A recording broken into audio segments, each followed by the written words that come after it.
Praise the lord. ఈరోజు దేవుని వాగ్దానము, యెహోవా నలుదిశలను నాకు నెమ్మది కలుగజేసి ఉన్నాడు.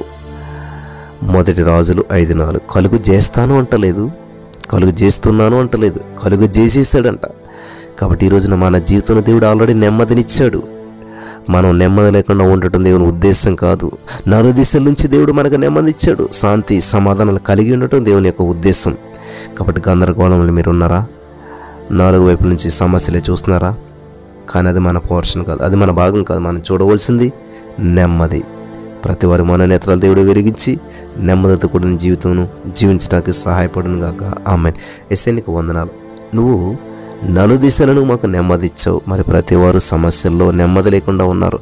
ఈ నెమ్మదిని అనుభవించినట్లు చేసినందుకు వందనం చెల్లిస్తూ నజరేయుడైన యేసు క్రీస్తు నామములో ప్రార్థించి నమ్మి పొందుకొని ఉన్నామా పరమ తండ్రి. ఆమేన్.